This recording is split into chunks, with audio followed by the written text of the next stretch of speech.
ఇదే తిరుపతి పట్టణంలో ఇదే మైదానంలో అప్పటి బీజేపీ నాయకుడు ఇప్పటి ప్రధానమంత్రి మోడీ గారు 2014లో ఇదే మైదానానికి రావటం జరిగింది. ఇదే మైదానంలో ఆ రోజు తిరుపతి పట్టణ ప్రజలకు సాక్షిగా ఆంధ్ర రాష్ట్ర ప్రజలకు ఇచ్చిన వాగ్దానం 10 సంవత్సరాల ప్రత్యేక హోదా, 10 సంవత్సరాలు ఆంధ్ర రాష్ట్రానికి స్పెషల్ కేటగిరీ స్టేటస్ ఇస్తాము అని మోడీ గారే ఇదే మైదానంలో నిలబడి 2014లో ఆ రోజు రాజకీయాల కోసం, ఓట్ల కోసం, ఆంధ్ర రాష్ట్ర ప్రజలను మెప్పు కోసం ఇదే మైదానంలో నిలబడి 10 సంవత్సరాల ప్రత్యేక హోదా అని ఆంధ్ర రాష్ట్ర ప్రజలకు వాగ్దానం చేసిన వ్యక్తి ఇప్పటి ప్రధానమంత్రి మోదీ గారు. ఎన్ని మాటలు చెప్పాడా సభలో ఒక్కసారి గుర్తు తెచ్చుకోండి. ఆంధ్ర రాష్ట్ర ప్రజల బాధ నాకు అర్థమవుతుంది, ఆంధ్ర రాష్ట్ర ప్రజల ఆ వేదన నాకు అర్థమవుతుంది, అందుకే నీకు భరోసా ఇవ్వడానికి ఆంధ్ర రాష్ట్ర రూపురేఖలు మారుస్తానని వాగ్దానం చేశాడు. ఆంధ్ర రాష్ట్రాన్ని స్వర్ణాంధ్రప్రదేశ్ చేస్తానని వాగ్దానం చేశాడు. ఇప్పటి ప్రధాని మోదీ గారు అద్భుతమైన రాజధాని కడతానని ఢిల్లీని కూడా, బెంగళూరు అయితేనేమి, చెన్నై అయితేనేమి, హైదరాబాద్ అయితేనేమి, ఆఖరికి న్యూఢిల్లీని కూడా మరపించే రాజధాని కడతానని ఇదే మైదానంలో నిలబడి మోడీ గారు 2014లో వాగ్దానం చేశాడు. ఇంకా ఎన్నో మాటలు చెప్పాడు. ఆంధ్రప్రదేశ్లో హార్డ్వేర్ హబ్ను ఒకటి తయారు చేస్తాను అన్నాడు. ఆంధ్రప్రదేశ్ రాజధాని ఢిల్లీని మరిపించేటట్టు తయారు చేస్తాను అన్నాడు. ఆంధ్ర రాష్ట్రంలో కేజీ బేసిన్ ఉంది,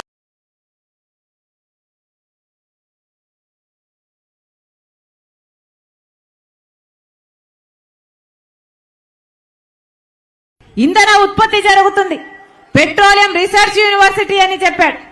ఇలాంటి ఎన్ని మాటలు చెప్పాడు మోడీ గారు. కనీసం ఒక్కటైనా నెరవేరిందా? ఏమక్క అన్నా, ఒక్కటంటే ఒక్కటైనా, ఏ తమ్ముడు, ఒక్క మాటైనా నిలబెట్టుకోగలిగాడా మోడీ గారు? ఒక్క మాటైనా? ఇన్ని మాటలు చెప్పిపోయాడు ఇదే మైదానంలో, ఇదే తిరుపతి పట్టణంలో, ఇక్కడే నిలబడి ఇంతమందికి వాగ్దానం చేసేలాడే ఒక్క మాటైనా నిలబెట్టుకున్నాడా మోడీ గారు? నిజానికి మోడీ గారు చెప్పడమే కాదు, కేంద్రంలో ఏ ప్రభుత్వం అధికారంలో ఉన్నా, కాంగ్రెస్ పార్టీ అధికారంలో ఉన్నా, బీజేపీ పార్టీ అధికారంలో ఉన్నా, ఏ ఇతర ప్రభుత్వం అధికారంలో ఉన్నా కూడా ఆంధ్ర రాష్ట్రానికి ప్రత్యేక హోదా అన్నది ఆంధ్ర రాష్ట్ర ప్రజల హక్కు. ఏపీ రీఆర్గనైజేషన్ యాక్ట్ ప్రకారం ఆంధ్ర రాష్ట్రానికి, ఆ యాక్ట్ ప్రకారం ప్రతి దాంట్లో, యాక్టులో ఉన్న ప్రతి అంశము ఆంధ్ర రాష్ట్ర ప్రజల హక్కు. ఒక ప్రత్యేక హోదాయే కాదు, ఆ రోజుల్లో ఏపీ రీఆర్గనైజేషన్ యాక్ట్ లో ఉన్న ప్రతిది ఆంధ్ర రాష్ట్ర ప్రజల హక్కు. ఈ రోజు వరకు కూడా ప్రత్యేక హోదా ఆంధ్ర రాష్ట్ర ప్రజల హక్కు. పోలవరం ప్రాజెక్ట్ నిర్మాణం ఆంధ్ర రాష్ట్ర ప్రజల హక్కు. రాజధాని కట్టడం, అద్భుతమైన రాజధాని కట్టడం ఆంధ్ర రాష్ట్ర ప్రజల హక్కు. కడపలో స్టీల్ ఫ్యాక్టరీ ఆంధ్ర రాష్ట్ర ప్రజల హక్కు. అలాగే దుగ్గిరాజపట్నంలో పోర్టు ఆంధ్ర రాష్ట్ర ప్రజల హక్కు. Vizag special railway zone Andhra రాష్ట్ర ప్రజల హక్కు. విశాఖపట్నం నుంచి చెన్నై వరకు ఇండస్ట్రియల్ కారిడార్ కూడా ఆంధ్ర రాష్ట్ర ప్రజల హక్కే. ఉత్తరాంధ్ర రాయలసీమకు స్పెషల్ ఎకనామిక్ ప్యాకేజీలు ఆంధ్ర రాష్ట్ర ప్రజల హక్కు. ఇవే కాదు, ఏపీ రీఆర్గనైజేషన్ లో ఇవి కాకుండా కూడా ఎన్నో పొందుపరిచారు. ప్రతిదీ కూడా ఆంధ్ర రాష్ట్ర ప్రజల హక్కు. మరి ఆంధ్ర రాష్ట్ర ప్రజల హక్కు అయినప్పుడు ఇది మనకు ఈరోజు హక్కుగా లభిస్తున్నాయో లేదో ఆంధ్ర రాష్ట్ర ప్రజలు ఆలోచన చేయాలి. ఇన్ని హక్కులు మనము కలిగి ఉన్నాం. ఇవన్నీ కూడా ఏపీ రీఆర్గనైజేషన్ యాక్ట్ లో పొందుపరిచిన ప్రతి అంశము కూడా ఆంధ్ర రాష్ట్ర ప్రజల హక్కు అయినప్పుడు ఒక్కటంటే ఒక్కటైనా అటు బీజేపీ ప్రభుత్వం అయినా, రాష్ట్రంలో ఉన్న ముందు 5 సంవత్సరాలు అధికారంలో ఉన్న చంద్రబాబు గారైనా, ఇప్పుడు అధికారంలో ఉన్న జగనన్న గారైనా ఏ ఒక్కటైనా ఆంధ్ర రాష్ట్ర ప్రజల హక్కులో భాగమైన ఒక్క అంశానికైనా వీళ్ళు నిలబడ్డారా, వీళ్ళు పూర్తి చేశారా అని అడుగుతున్నా. 10 సంవత్సరాలు అయిపోయింది.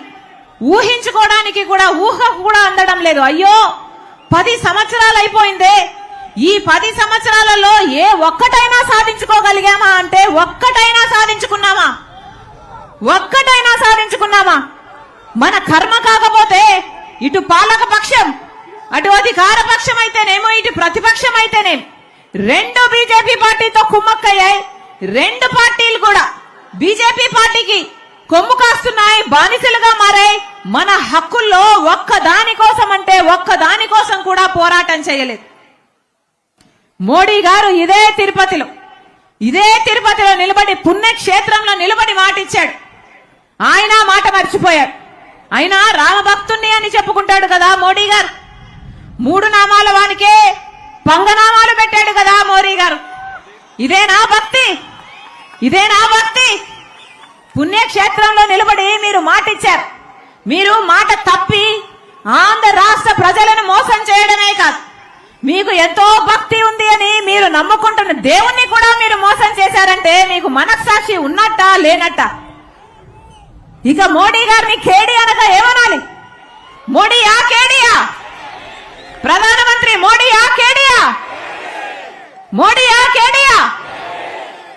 ఆంధ్ర రాష్ట్ర ప్రజలను 5 కోట్ల మంది ఆంధ్ర రాష్ట్ర ప్రజలను మోసం చేశాడు.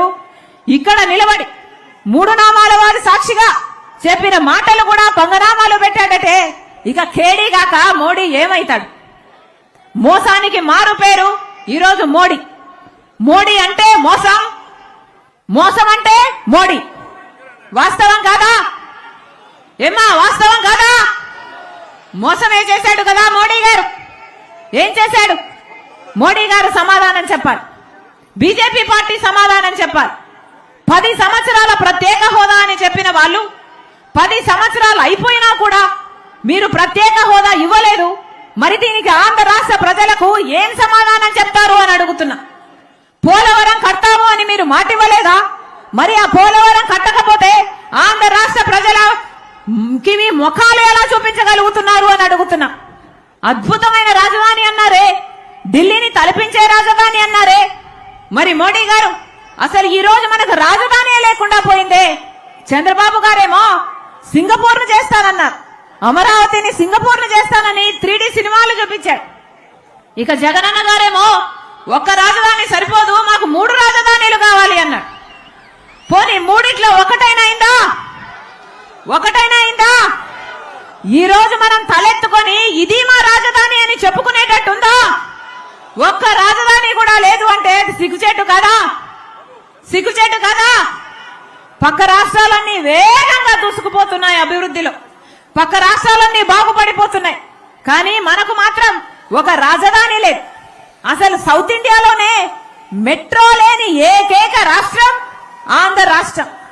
అభివృద్ధి చెందామా? ఒక్క అడుగైనా ముందుకు వేయగలిగామా? మరి మోడీ గారు ఆంధ్ర రాష్ట్ర ప్రజలకు ఏం సమాధానం చెప్తారు? అసలు ఇదే మైదానంలో మునికోటి అనే ఒక యువకుడు 2015లో మోడీ ఇంకా ఆంధ్ర రాష్ట్రానికి ప్రత్యేక హోదా ఇవ్వకపోతే మన రాష్ట్రం ఏమైపోతుంది, మన భవిష్యత్తు ఏమైపోతుంది? యువకుడిగా ఉన్నాడు, ఎంతో భవిష్యత్తు ముందుంది. అయినా కూడా ఆ అబ్బాయి ఇదే మైదానంలో ఆత్మహత్య చేసుకోవడం జరిగింది. కేవలం మోడీ ప్రత్యేక హోదా ఇవ్వడు అని ఆందోళన చెంది. ఈ పాపం ఎవరిది? ఏం సమాధానం చెప్తాడు మోడీ గారు ఆ కుటుంబానికైనా? ఏం సమాధానం చెప్తాడు మోడీ గారు మన రాష్ట్ర యువతకు? అసలు భవిష్యత్తే లేకుండా చేశారే, ఏం సమాధానం చెప్తారు? మోడీ గారు చెప్పిన మాట, తల్లిని చంపి బిడ్డను బ్రతికినిచ్చినట్టుంది కాంగ్రెస్ వైఖరి అని చెప్పిన మోడీ గారిని ఈరోజు కాంగ్రెస్ పార్టీ ప్రశ్నిస్తుంది. మరి తల్లి లాంటి ఆంధ్రప్రదేశ్ ని మీరు ఎన్ని సంవత్సరాలుగా చంపుతూనే ఉన్నారో మోడీ గారు సమాధానం చెప్పాలి. తల్లి లాంటి ఆంధ్రప్రదేశ్ కి మీరు ప్రత్యేక హోదా ఇవ్వకుంటే అది ఆంధ్రప్రదేశ్ ని చంపినట్టు కాదా అని అడుగుతున్నాం. తల్లి లాంటి ఆంధ్రప్రదేశ్ కి మీరు పోలవరం ప్రాజెక్టు కట్టకుంటే మరి ఆంధ్రప్రదేశ్ భవిష్యత్తును మీరు చంపినట్టు కాదా అని అడుగుతున్నాం. తల్లి లాంటి ఆంధ్రప్రదేశ్ కి రాజధాని మీరు కట్టకుంటే, సహాయం చేయకుంటే మరి మా బిడ్డల భవిష్యత్తును మీరు చంపినట్టు కాదా అని మోడీ గారిని ప్రశ్నిస్తున్నాం. అసలు ఎంత అన్యాయం చేశారు, ఎంత అన్యాయం చేశారు. ఒక్కటంటే ఒక్క వాగ్దానం కూడా నిలబెట్టుకోకుండా అసలు ఆంధ్ర రాష్ట్ర ప్రజల ఎంతగా అవమానించాడు మోడీ గారు. అసలు స్పెషల్ స్టేటస్ అంటే ఏమిటి? ప్రత్యేక హోదా అంటే ఏమిటి? ప్రత్యేక హోదా ఒక రాష్ట్రానికి వస్తే పరిశ్రమలన్నీ ఆ రాష్ట్రానికి ఉరుక్కుంటూ వస్తాయి. ఎందుకంటే అక్కడ ఎక్సైజ్ డ్యూటీ ఉండదు, అక్కడ ఇన్కమ్ ట్యాక్స్ ఉండవు, ఇవన్నీ రాయితీలు ఉంటాయి, ట్యాక్సులు ఉండవు. కాబట్టి పరిశ్రమలన్నీ ఉరుక్కుంటూ వస్తాయి. పరిశ్రమలు వస్తే మన బిడ్డలకు ఉద్యోగాలు వస్తాయి. ప్రత్యేక హోదా వస్తే కేంద్రం నుంచి వచ్చే నిధులు కూడా ఎన్నో ఇంతలు రెట్టింపు ఇంకా అంతకంటే ఎక్కువే అవుతాయి. ఆ రోజుల్లోనే మనకు ప్రత్యేక హోదా, మనకు రావాల్సిన అన్ని హామీలు నెరవేర్తే 5 లక్షల కోట్ల విలువ. మరి ఈ రోజు కనీసం 10 లక్షలు 12 లక్షల కోట్ల విలువ చేస్తాయి. ఒక్కటంటే ఒక్క వాగ్దానం కూడా నిలబెట్టుకోలేదు. ప్రత్యేక హోదాయే మనకు వచ్చుంటే పక్క రాష్ట్రాలకు వచ్చినట్టు ఉత్తరాఖండ్ కైతే 2000 పరిశ్రమలు వచ్చాయి, 2000 కొత్త పరిశ్రమలు వచ్చాయి. వాళ్లకు ప్రత్యేక హోదా వచ్చింది కాబట్టి. అంటే దాదాపు 500% బిడ్డలకు ఉద్యోగాలు వచ్చాయట, ఉద్యోగ అవకాశాలు ఎక్కువ అయ్యాయట. హిమాచల్ ప్రదేశ్ లో 10,000 పరిశ్రమలు వచ్చాయి. మరి మనకేమొచ్చాయి? ప్రత్యేక హోదా వచ్చిందా? పరిశ్రమలు వచ్చాయా? కనీసము పట్టుమని 10 కొత్త పరిశ్రమలైనా వచ్చాయా? ఏమా కనిపిస్తున్నాయా అన్నా? కనిపిస్తున్నాయా? పట్టుమని కనీసం 10 పరిశ్రమలు కూడా రాలేదు. ఎన్ని మాటలు చెప్పారు. ప్రత్యేక హోదా సంజీవిని అన్నారు. ప్రత్యేక హోదా కోసం పెద్ద పెద్ద పోరాటాలు చేస్తామన్నారు. ఏం చెప్పాడు ఇదే చంద్రబాబు గారు? ఇప్పుడు ప్రతిపక్ష నాయకుడిగా ఉన్న చంద్రబాబు గారు ఆ రోజు కాంగ్రెస్ పార్టీ 5 సంవత్సరాలు ప్రత్యేక హోదా అంటే, బీజేపీ పార్టీ లేదు 10 సంవత్సరాలు ఇస్తాము అంటే చంద్రబాబు గారు లేదు సరిపోదు, సర్దుకోనే 5 సంవత్సరాలు టైం అయిపోతుంది, మాకు 15 సంవత్సరాల ప్రత్యేక హోదా కావాలి అన్నవాడు చంద్రబాబు గారు. మరి ఏమైంది? 15 సంవత్సరాలు ప్రత్యేక హోదా కావాలన్నవాడు చంద్రబాబు గారు, సంజీవిని ప్రత్యేక హోదా అన్నవాడు చంద్రబాబు గారు, స్వర్ణాంధ్రప్రదేశ్ ను చేస్తారన్నవాడు చంద్రబాబు గారు. తీరా పొత్తు కూడా బీజేపీతో ఆ రోజు పొత్తు కూడా నేను ప్రత్యేక హోదా కోసమే పెట్టుకుంటున్నానని చెప్పిన చంద్రబాబు గారు తీరా ముఖ్యమంత్రి అయిన తర్వాత ప్రత్యేక హోదా కాదు కదా, కొట్లాడడం కాదు కదా, తేవడం కాదు కదా, కనీసం ప్రత్యేక హోదా గురించి ఎవరైనా మాట్లాడితే వాళ్ళ మీద కూడా కేసులు పెట్టారు, వాళ్ళను కూడా జైల్లో పెట్టాడు చంద్రబాబు గారు. మరి ఏమంటారు? చంద్రబాబు గారిని ఏమనాలి? ఊసరవల్లి అనద్దా? ఊసరవల్లి లాగా రంగులు మార్చలేదా? ఎలక్షన్ల ముందేమో ప్రత్యేక హోదా సంజీవిని అన్నాడు, ఎలక్షన్ల తర్వాతేమో ఏం చేస్తుంది ప్రత్యేక హోదా అని మాట మార్చారు.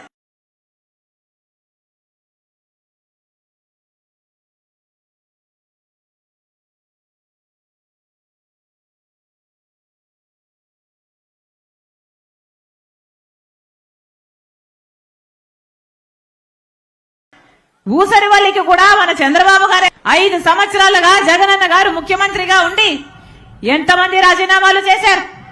ఎంతమంది ముఖ్యమంత్రి రాజీనామాలు చేశారు? ఎంతమంది ఎంపీలు పోరాటం చేశారు? కనీసం ఒక్కరైనా రాజీనామాలు చేశారా? మూకుముడి రాజీనామాలు కాదు, కనీసం ఒక్క రాజీనామా కాదు. కనీసం ఢిల్లీలో మీరు పంజాబ్ ఇప్పుతామన్నారే, మీరు మెడలు వంచుతామన్నారే, మీరు పులి సింహము అన్నారే, ఏమైంది? పులి కాస్త పిల్లైపోయిందా? పులి కాస్త పిల్లైపోయిందా? ఏమైంది? విప్పండి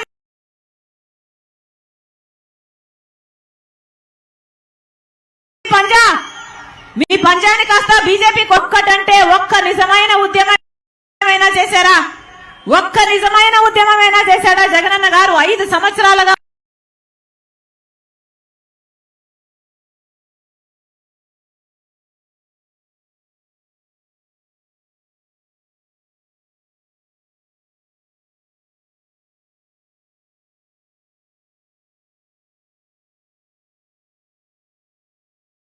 ముఖ్యమంత్రిగా ఉన్నారే, మనకు ప్రత్యేక హోదా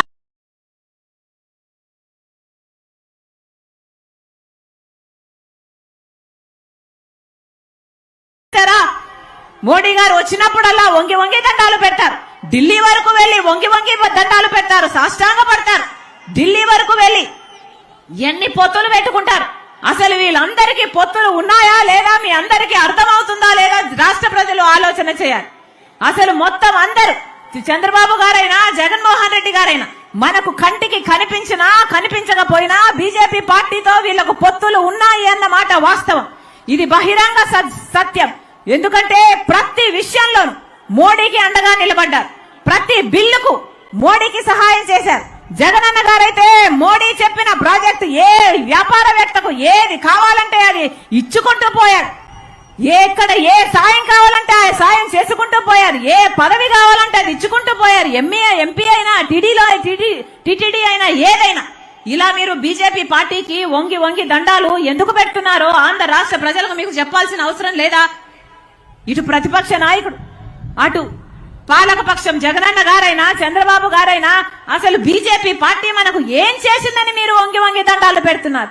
ఏం చేసిందని మీరు బానిసలుగా మారారు? మనకు ఒక్కటంటే ఒక్క మాట కూడా నిలబెట్టుకోలేదు మోడీ గారు. మరి ఆంధ్ర రాష్ట్ర ప్రజల